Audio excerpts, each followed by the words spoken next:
누가복음 15장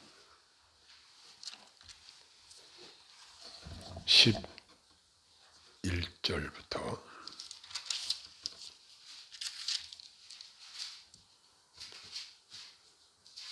24절 말씀까지 제가 봉독하겠습니다.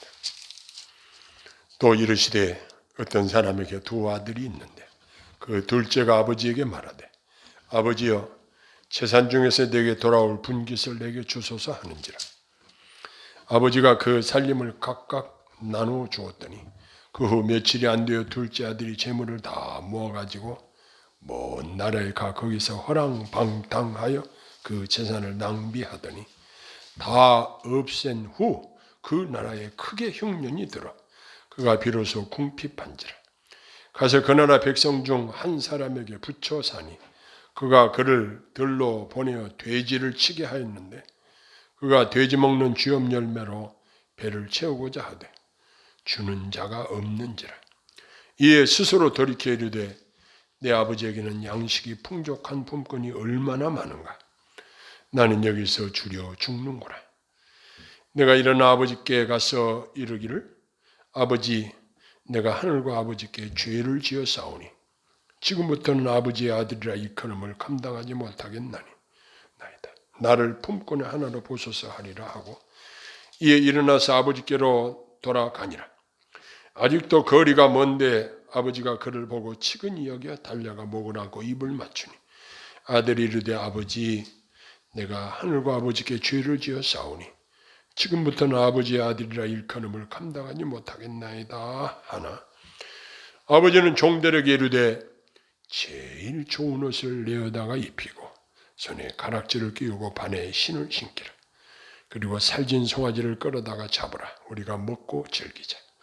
이 내 아들은 죽었다가 다시 살아났음.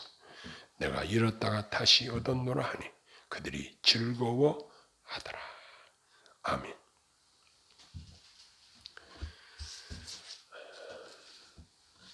우리 그리스도인들이 이 땅에 살면서 하나님을 기쁘시게 하는 삶을 살았다고 한다면 그 삶은 성공적인 삶이 틀림없습니다. 그러나 하나님을 섭섭하게 해드리고 하나님을 근심시켜드리고 하나님의 뜻을 거역해서 하나님을 슬프게 한다고 한다면 이것 또한 우리 성도들이 마땅히 지양해야 할 부분이라고 생각이 됩니다. 오늘 우리가 읽은 본문은 우리가 잘 아는 탕자의 비유에 관한 이야기의 일부분입니다. 오늘 이 본문을 통해서 과연 우리의 삶에 하나님이 기뻐하시는 것이 무엇인가? 이 부분을 발견하고 우리의 삶이 하나님을 기쁘시게 하는 삶으로 매 순간순간 이어지기를 소원합니다. 지금 우리들이 경험하는 전염병 사태로 말미암아 우리가 분명히 깨달아야 할 것들이 있습니다. 한국에 복음이 들어와서 이제는 엄청난 사람들이 교회에 들어왔습니다. 그러면 우리 현실 교회의 민낯은 어떤 모양일까요? 먼저는 교회들이 분쟁하는 모습들이 너무나도 가슴 아픈 일들이 일어나고 있습니다. 얼마나 분쟁하는 일이 많으면 우리 교단 총회에도 고문 변호사를 월급을 주고 써야 될 정도로 소송건들, 재판건들이 많이 있습니다. 즉 법으로 싸우는 건들이 얼마나 많은지 모릅니다. 그뿐만 아니라 많은 교회들이 법적인 투쟁, 싸움 이런 것들을 엄청나게 많이 하고 있습니다. 너무나도 하나님의 마음을 아프게 하는 일들입니다. 그리고 우리 성도들의 거룩한 삶의 현실은 어떤가? 정말 우리 성도들이 과연 거룩한 삶을 살고 있는가? 예라고 대답하기가 매우 어려운 이 현실입니다. 옛날에는 동네에서 환자들이 생기면 교회에서 그 집에 가서 전도를 하고, 그리고 교인들이 뺑방에 둘러앉아서 간절히 기도하고 보혈 찬송을 부르고, 그렇게 하면 그 병자가 기적적으로 치유되는 역사를 많이 보았습니다. 그러나 요즘 현대인들은 아프면 하나님께 먼저 기도하기보다는 병원으로 먼저 달려갑니다. 병원 가는 것이 나쁘다는 것은 아닙니다. 그러나 단순하고 철저하게 하나님을 의지하기보다는 이제 세상 의학을 더 의지하고 그러한 경향들이 있습니다. 제가 신혼 초에 저희 방에서 저희가 자려고 하고 있는데 저희 어머니 방에서 큰 신음소리가 들려서 저하고 제 아내가 가서 저희 어머니를 좀 주물러 드렸습니다. 그랬더니 어머니 입에서 무슨 말이 나오냐면, 이놈이 나를 주물러 죽이려고 그러네? 이 말이 나오는 거예요. 이 말은 어머니 입에서 나오는 말이 아니다 하고 분별했습니다. 이건 분명히 마귀가 우리 어머니를 이렇게 괴롭히고 있구나 분별을 하고 제 아내하고 제가 찬송을 불렀습니다. 천부여 의지 없어서 손들고 옵니다. 이 찬송을 3절을 부르는데 1절, 2절, 3절을 부르는데 우리 어머니 입에서 무슨 말이 나오냐면 가자, 가자, 나갈게. 그러면서 어머니 정신이 돌아오는 거예요. 내가 너희들 잠 못 자게 해서 미안하다. 그 사건이 지금 오래된, 제가 신혼 때 일이니까 정말 오래된 이야기입니다.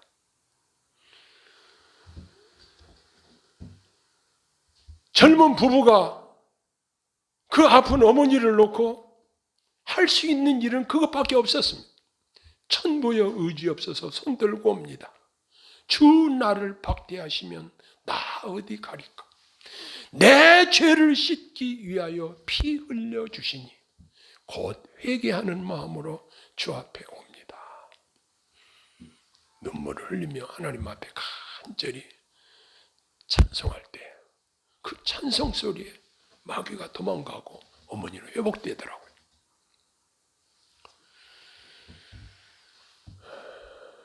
오늘 우리가 세상을 이기고 마귀를 이기고 정말 우리 승리하는 삶을 살기를 소원하는데, 교회가 본질을 회복해야 되겠다. 우리에게서 정말 본질적으로 중요한 것이 무엇인가? 이 부분을 우리가 깊이 상고하고 하나님께서 우리에게 기뻐하시는 것이 무엇인가? 여러 가지 일들이 있겠지만 오늘 본문에 나타난 이 일을 통해서 여기 15장 마지막 절에 이 내 동생은 죽었다가 살아났으며 내가 잃었다가 얻었기로 우리가 즐거워하고 기뻐하는 것이 마땅하다 그랬습니다.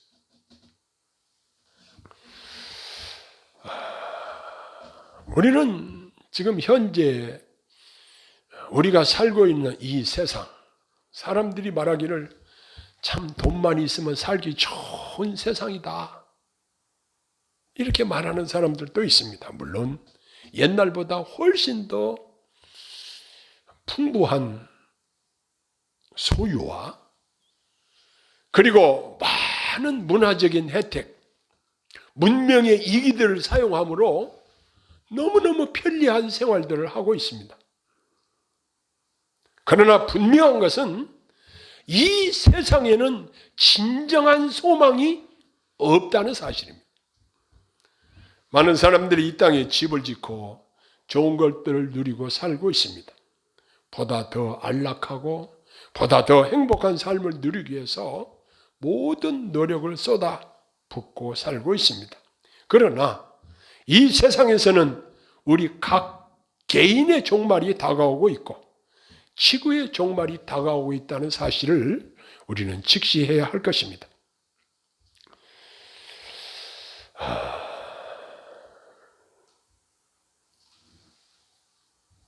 지금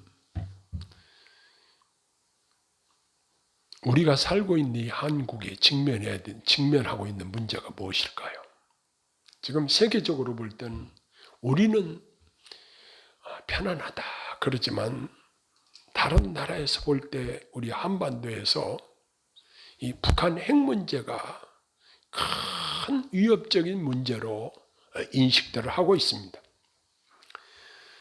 현재 국가적으로 핵무기를 개발했거나 그 자신이 핵무기를 소유하고 있는 그러한 나라들을 보면은 중국, 프랑스, 러시아, 영국, 미국 이렇게 핵을 보유한 나라들로 알려져 있고 미국 국방대에서는 북한이 핵탄두를 한 60개 정도 보유하고 있다 이렇게 추정한다는 이야기가 나오고 있습니다. 베드로서 3장 8절로 13절에 보면은 사랑하는 자들아 주께는 하루가 천년 같고 천년이 하루 같다는 이 한 가지를 잊지 말라. 주의 약속은 어떤 이는 더디다고 생각하는 것 같이 더딘 것이 아니라 오직 주께서는 너희를 위하여 오래 참으사 아무도 멸망하지 아니하고 다 회개하기에 이르기를 원하시느니라. 그러나 주의 날이 도둑같이 오리니 그날에는 하늘이 큰 소리로 떠나가고 물질이 뜨거운 불에 풀어지고 땅과 그 중에 있는 모든 일이 드러나리로다. 이 모든 것이 이렇게 풀어지리니 너희가 어떠한 사람이 되어야 마땅하냐. 거룩한 행실과 경건함으로 하나님의 날이 임하기를 바라보고 간절히 사모하라. 그날에 하늘이 불에 타서 풀어지고 물질이 뜨거운 불에 녹아지려니와 우리는 그의 약속대로 의가 있는 곳인 새 하늘과 새 땅을 바라보도다. 그랬습니다. 하나님이 마지막 때에 어떻게 하실까? 노아 시대 때는 물로 홍수로 세상을 심판하셨는데 이제 앞으로 마지막 때는 베드로 사도를 통해서 예언하신 대로 불로 사르기 위해서 불들을 지금 가지고 있다는 사실입니다. 8.15 광복절 직전에 미국이 히로시마와 나가사키에 투하했던 원자폭탄 2개. 그 폭탄 2개에 일본이 손을 번쩍 들고 항복을 했습니다. 그런데 지금 개발한 핵무기들은 그때 일본에 떨어진 원자폭탄과는 비교도 할 수 없는 어마어마한 폭발력과 대량 인명을 살상할 수 있는 그러한 우리의 상상을 초월하는 파괴력을 가지고 있다고 들었습니다. 이러한 것들이 언젠가는 터지고 언젠가는 이 지구가 불로 하나님이 심판하실 때가 있다는 사실을 우리에게 강하게 암시해 주고 있습니다. 자, 그러면 우리에게는 무엇이 필요할까요? 오늘 본문의 말씀에 보면은 집을 나간 아들이 허랑방탕하고 아버지의 분깃을 다 탕진해버리고 거지가 돼서 아버지에게 돌아왔습니다. 여기서 우리에게 무엇이 필요한가를 알려주고 있습니다. 철저한 회개가 필요하다는 사실을 우리에게 알려주고 있습니다. 요즘은 강단에서 회개에 대한 말씀을 증거하면 별로 인기가 없고 관심을 기울이지 않는 경향들이 있습니다. 그러나 회개는 참으로 복된 것임을 우리 본문에서 분명하게 배우게 됩니다. 자, 여기 탕자가 집을 나간 아들이 아버지 집에 왔을 때 아버지의 반응이 어땠는가를 관찰을 해보면 예수님은 이 비유를 통해서 우리들에게 가르치시고자 하시는 복된 사실을 발견하게 됩니다.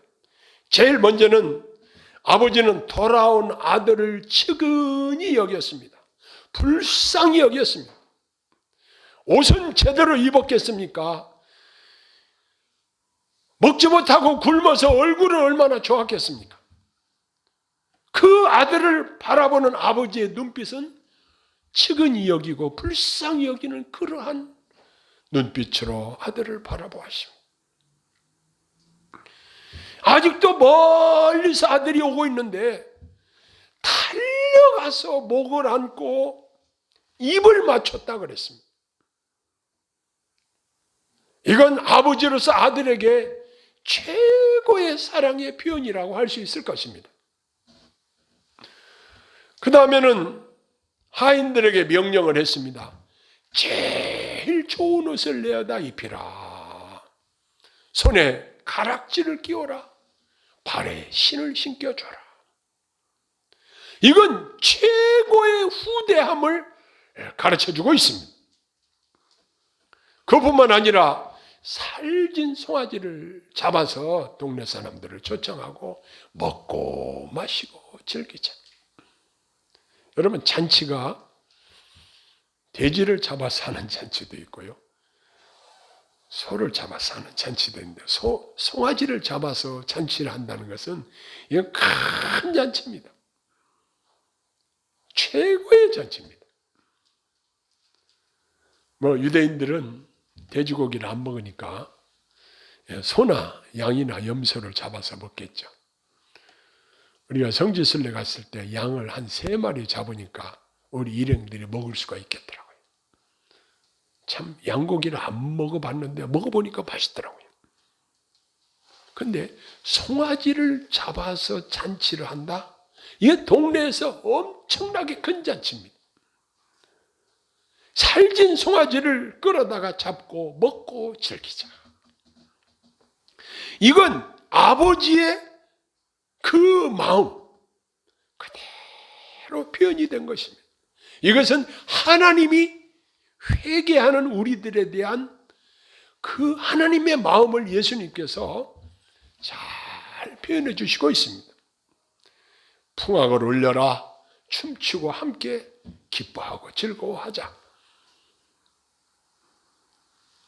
우리가 회개하고 하나님 앞에 돌아왔을 때 하나님이 이렇게 기뻐하신다는 이 사실을 여기서 발견하게 되는 것입니다.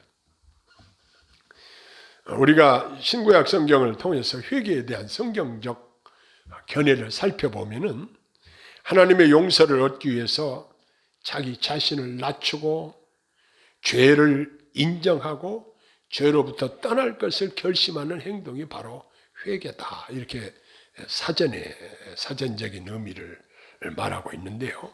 먼저는 악한 행동을 멈추는 부정적인 단계가 필요하고 그 다음에는 선을 행하는 긍정적이고 적극적인 단계가 필요하다는 사실을 말하고 있고, 즉 악으로부터 돌아서는 것과 선을 행하는 두 가지가 합쳐진 것이 바로 회개다. 이렇게 설명이 되어 있더라고요. 신약 성경의 회개는 사람이 이전의 결정이나 행동을 후회해서 유감스럽게 여긴다는 뜻으로 쓰여지고 있고, 다시 말해서 하나님께로 철저하게 돌아간다는 의미를 가지고 있습니다. 다시 말해서 이전에 하나님을 모르고 이교도적인 삶을 뉘우치고 그리스도의 복음을 받아들이고 하나님 품으로 돌아간다는 이러한 의미를 가지고 있다는 사실입니다. 그럼 우리가 무엇을 회개해야 되는가? 우리의 악함을 회개하고 우리가 각종 범죄한 사실을 회개하고 하나님을 섭섭하게 한 것들을 하나님 앞에 회개해야 될 필요가 있다는 사실입니다. 왜 회개를 해야 하는가? 천국이 가까웠으니 회개하라. 천국이 가까웠느니라. 마태복음 3장 2절에 말씀하고 있죠. 그리고 하나님이 회개하는 자를 기다리신다고 베드로후서 3장 9절에 말씀하고 계시고, 사도행전 17장 30절에 회개는 하나님의 명령이라고 사도를 통해서 증거하고 있고, 요한계시록 2장 20절에 보면 회개할 기회를 주신다 그랬습니다. 회개할 기회를 얻지 못하면 참으로 불쌍한 자입니다. 가룟 유다가 예수님을 팔아먹을 것을 마음에 품고 제자들과 함께 만찬을 할 때에 예수님께서 그들에게 말씀하신 적이 있습니다. 너희 중에 하나가 나를 팔 자라. 그때 제자들이 납니까? 나예요? 다. 아니 제자들 중에 하나가 선생님을 팔아먹는다고 하니까 이 사람들이 눈을 땡그래가지고 예수님께 집중을 하고 있었어요. 예수님께서는 나와 함께 그릇에 손을 넣는 자가 나를 팔 자다 그랬습니다. 참 예수님께서는 인격적으로 말씀하시는 거예요. 저는 가룟 유다가 나를 팔아먹을 놈이다. 이렇게 말씀하신 것이 아니라 너나 나나 떡그릇에 손을 넣어서 갖다 먹는데 나와 함께 그릇에 손을 넣는 자가 나를 팔 자다? 이건 본인만이 아는 일이고 예수님과 본인만의 비밀이었던 것입니다. 예수님께서는 그 자리에서 가룟 유다에 대한 마음속에 품은 것을 공개하시지 않으셨지만 그 말씀을 하신 것은 회개를 촉구하는 말씀이기도 했습니다. 그러나 그는 회개할 기회를 얻지 못하고 나중에 창자가 터져서 죽는 그야말로 세세토록 배신자로 낙인이 찍히는 그러한 사람으로 가룟 유다가 알려지고 있습니다. 하나님이 우리에게 회개할 기회를 주셨다는 것은 참으로 복된 것입니다. 자, 사도행전 11장 18절에 보면 베드로 사도가 고넬료 즉 이방인의 집에 들어가서 복음을 전하고 그들과 함께 교제했다는 사실이 예루살렘 교회에 알려지면서 유대주의적인 사상을 갖고 있는 사람들이 어떻게 베드로가 이방인과 함께 먹고 마시고 이방인의 집에 들어가서 그들과 교제하느냐? 우리 유대인의 율법에 의하면 이건 부정한 일이고 그런데 왜 그랬느냐라고 비방할 때에 베드로가 이런 이야기를 했습니다.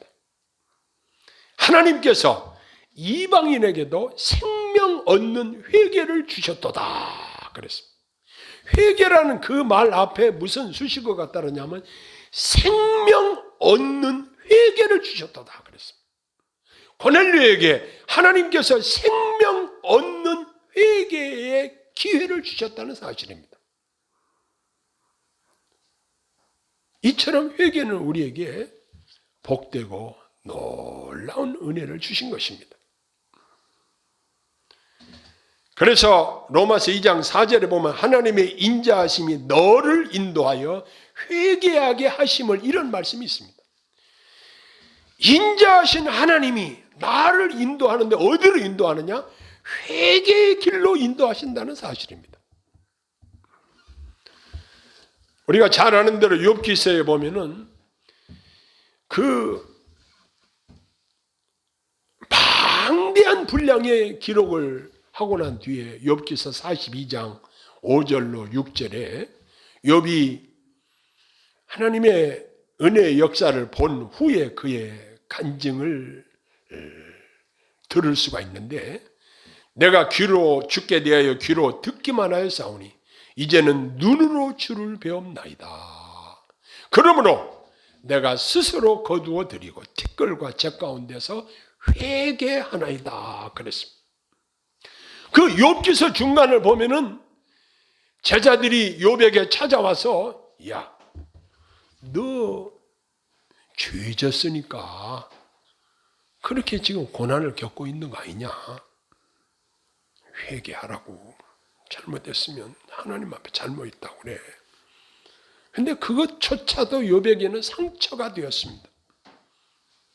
야, 나 깨끗하게 살았어.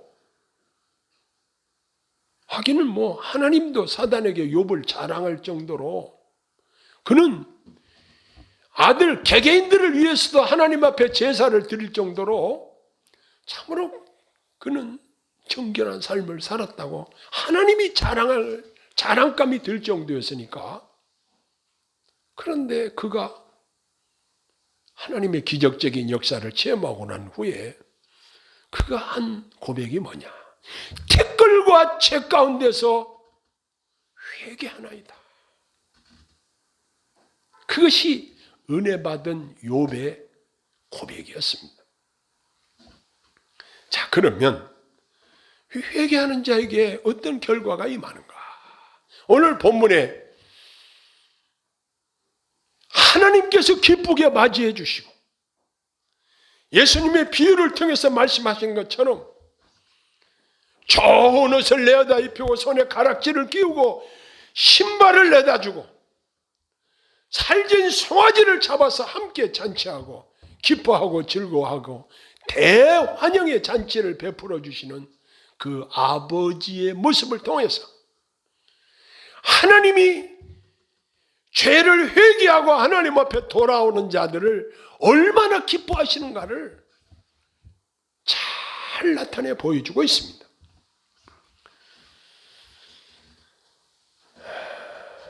우리가 회개하는 자들이 어떤 결과를 얻게 되냐? 복음을 받게 되고 죄사함을 받게 되고 생명을 얻고 구원에 이르고 진리를 알게 되고 하나님의 뜻을 쫓아 유쾌한 날에 이르게 된다고 성경이 증거하고 있습니다. 자, 그러면 우리는 어떻게 해야 될까요? 우리는 회개에 합당한 열매를 맺어야 할 것입니다. 회개는 신학적으로 보면 단회적으로 봅니다. 그 이후에 우리에게 성령께서 죄를 깨닫게 하시면 우리 편에서는 내 죄를 하나님께 자백하면 모든 불의에서 우리를 깨끗하게 하신다는 은혜롭고 복된 약속이 우리에게 주어져 있습니다. 그런데 마귀는 우리 마음을 강박하게 해서 허물과 죄를 자백하지 못하게 하지만 거룩하신 성령께서는 우리를 깨끗하게 하시기를 원하셔서 은혜롭게 회개와 자백을 인도하고 유도하셔서 하나님을 기쁘시게 하고 우리가 하나님이 주시는 영육간의 엄청난 복을 받아 누리게 인도하신다는 사실입니다. 그러니 우리가 회개와 자백을 통해서 하나님을 기쁘시게 하고 이제는 하나님 앞에 합당한 삶을 사는 것이 얼마나 중요한 것인가를 깨닫게 되는 것입니다. 기도하겠습니다. 사랑의 아버지 하나님, 죄악이 관영한 이 세상에서 탕자처럼 내 마음대로 내 뜻대로 하나님을 외면하고 하나님의 말씀을 저버리고 하나님의 마음을 섭섭하게 해드린 적이 얼마나 많았는지 모릅니다. 그러나 저희들을 불쌍히 여기시고 회개에 합당한 열매를 맺게 하시며 우리가 허물과 죄를 자백할 때에 하나님께서 깨끗하게 하신다는 그 약속의 말씀을 주셔서온즉 하나님 앞에 우리가 성령의 역사로 말미암아 정결케 되기를 소원합니다. 성령께서 저희 안에 역사하셔서 깨끗게 하시는 그 역사를 경험하며 살게 하시고 하나님이 주시는 영육간에 큰 복을 받아 누리는 저희들 되게 하옵소서. 예수님 이름으로 간절히 기도하옵나이다. 아멘.